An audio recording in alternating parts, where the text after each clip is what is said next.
So may sinabing medyo matapang ba? Medyo maangas. Okay, sige, may sinabing medyo maangas na message si Tamba kay PRRD. At kayo na magsabi kung katakot-takot ba ito o hindi, or dapat bang mabahag ang buntot ni PRRD dito. Kasi lalo ngayon, 'di ba? Nadamay si Madam GMA. Kasi ang balak ng House of Representatives kalabanin na si PRRD, hindi pumayag si Madam GMA. In fact, ang sabi niya, pipirma naman daw, hindi lang daw siya nakapirma sa resolution kasi nasa abroad siya. Kaya lang kahit nasa abroad siya, tinanggal pa rin siya. Dahil lang sa hindi siya nakapirma. That's unfair, 'di ba? Malay niyo pumirma si Madam GMA kung nasa Pilipinas siya during that signing of resolution na kalabanin si PRRD. Pero alam naman nila po, nakakampi at kaibigang matalik ni Madam GMA, si VP Sara at si PRRD. So malamang sa 2025 po kasi ang sabi, may nagsabing isang politiko, itago na lang natin sa pangalang Harry Roque, na balak daw tumakbo ni Speaker Martin bilang senador sa 2025 bago tumakbong presidente sa 2028. Si PRRD, sabi ko nga sa inyo, pinakamaganda niyang takbuhan ay Senate pagdating ng 2025. Magkakabanggaan, although 12 slates naman yan, 12 Senate slates ang pagbobotohan natin. Pero baka mamaya, syempre, hindi lang pagiging senador ang hangarin ni Speaker Martin, kundi halang bagal ng internet, mga tetkuya, kundi maging Senate President din. Syempre kapag nandiyan si Tatay Digong ang tinik sa landas ni Speaker Martin.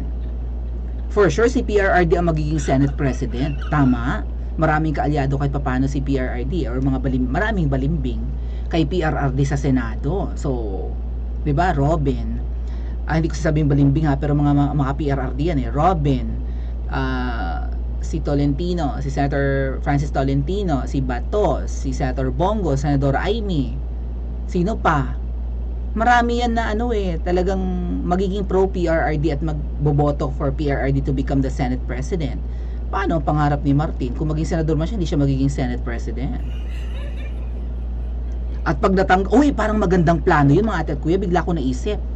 Kapag tumakbo si Speaker Martin bilang senador sa 2025 at si VP Sara ay tuluyan nilang mapatanggal, kapag nanalo sa 2025 si Speaker Martin at naging Senate President siya at natanggal si VP Sara, siyang magiging Vice President, si Speaker Martin. Diba? So kung si PRRD ay tatakbong senador sa 2025, ngayon pa lang sirain na nila, pinagkakaisahan na nga nila dahil kapag naging Senate President si PRRD at pinilit nilang tanggalin si VP Sara, si PRRD ang magiging Vice President. Mauunsyami ang kanilang mga maiitim na balak kung meron man. So eto po ang pahayag ni Speaker Martin, talagang matapang niyang pahayag. Tatayo ako sa laban sa sino man, hindi niya pinangalanan na mananakot sa atin para masunod lamang ang gusto nila. Titindig ako, taray. Parang yung mga tindig, parang mga tatayo, parang mga tindig Pilipinas ito ng mga pinklawan. Parang mga script ito ng mga pinklawan, mga ate at kuya. Tama ba? Dali yan, buffering na naman tayo. Titindig ako, tayong lahat, para sa kapakanan ng bayan. Bakit? Banta sa buong Pilipinas si PRRD? Sabi ni Miss Sas dito, kay Sas kasi ito bakit ka natatakot? Bakit ka natatakot sa demand na isa publiko mo ang iyong individual COA audit for every year kang congressman at isa publiko mo ang liquidation with resibo ng iyong MOOA per year as congressman? Ano nakakatakot doon? Kasi sabi niya, lalaban daw sila sa sino mang mananakot. Nakakatakot ba yung sinabi ni PRRD? Wala naman sinabi si PRRD na patatalsikin ka sa pwesto, Speaker Martin. Ang sabi niya, ilabas nyo ang iyong libro. Ano wala tayong dapat ikatakot kung tayo ay transparent. Kung ako ay pinabili sa suking tindahan ng aking nanay, may pinabitbit sa aking 1,000, diba? At pinabili ako ng suka, toyo, mantika, sibuyas, kamatis, paminta, ketchup, at kung ano-ano pa, magic sarap. Pag uwi ko ng bahay, ang sukli ng biyabit kong 1,000 ay ₱5 na lang. Pag sinabi ng nanay ko na akin na ang resibo ng pinamili mo, wala akong dapat ikatakot na ibigay sa nanay ko ang resibo ng mga pinamili ko kung wala akong kupit. At kung may kulang man, sasabihin ko sa nanay ko na masahe ako nagmerienda ako, tapos. 'Di ba? Oh, yan lang ang nabili ko mama, 2 kilong bigas lang out of your 1,000 plus mga reka-rekados. Hindi na ako nakabili ng isda kasi ang mahal, may allergies pa ko. O kung bakit nawawala ang 200 sa 1,000 mo, ako kasi kumain sa Jollibee. Naguwan ako, nagutom, nagutrim. Namasahe ako, sabi yung pamasahe, ano man namasahe ka, ang pamasahe 10 piso lang, so 20 lang back and forth, mainarkila ko ang tricycle. Binayaran ko ng 50 para ako lang ang sakay kasi nagmamadali ako. Ayoko may makatabi ng mabaho, ayoko ng marumi, ayoko ng maputik. Oh, charot. 'Di ba? Makakapagpaliwanag ako may kulang man or may putal man or whatever sa binigay na budget sa akin. Wala akong dapat ikatakot kung kahit na nga wala naman sa bili ng nanay kung kumain ako sa Jollibee. Okay, sa McDonald's, 'di ba? Wala naman kasi sabi kumain ka, iba nagutom ako hindi ko mabibitbit yung mga pinabili mo sa aking 2 kilong bigas. Hindi ko kakayanin bitbitin yan kung walang lamang burger ang tiyan ko. Oh. 'Di ba? Oh. Pero kung ang binigay sa iyo ay 1,000 at ang dala mo lang pauwi ay pamintang durog at wala nang iba pa. Tapos kini-question ka ng nanay mo, ano, ang dahil kong pinabili sa iyo? Ang bitbit mo pamintang durog, nasaan ang sukli ko? Sasabihin ko sa nanay ko, wag mo akong tinatakot. Titindig ako sa paano, ganun ba 'yon? Titindig ako sa pamimintang mo sa akin, mama. Ganun ba 'yon? Tama ba yung ating analogy? Wag mo akong tinatakot na ipapaluin mo ako. Napalalayasin mo ako sa pamamahay na ito dahil lang 'di ba? Ang nabili ko ay paminta lang. Basta certified na naubos ko na yung 1,000 mo. Ay anong magagawa ko? May inflation ngayon. Inflation. May inflation ngayon at inflammation. Mahal talaga ang paninda. Ang paminta 1,000 na. Mapapalo ka nga naman talaga. Kung wala kang ginagawa, wala kang ikatakot, no? Hindi ka matatakot sa sinturon, sa tsinelas, sa pingot. Ano ang kinatatakot nyo kay PRRD kung wala kayong ginagawang masama?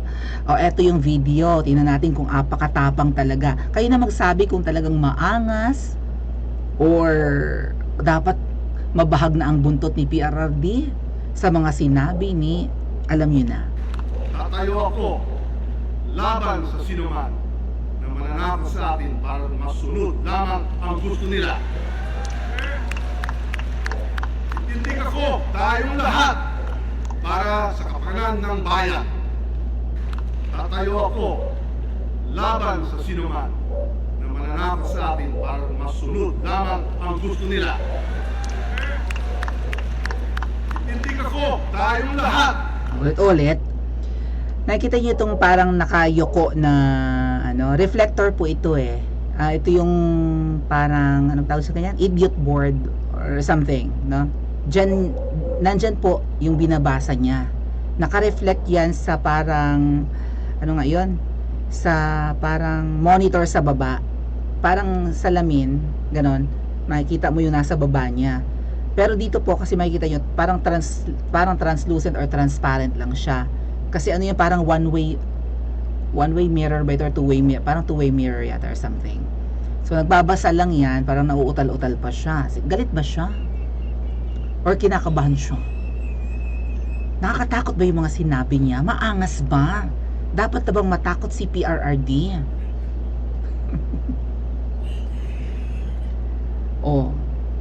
Nagkaroon sila ng resolution, kalabanin na ang mga gustong manakot sa kanila.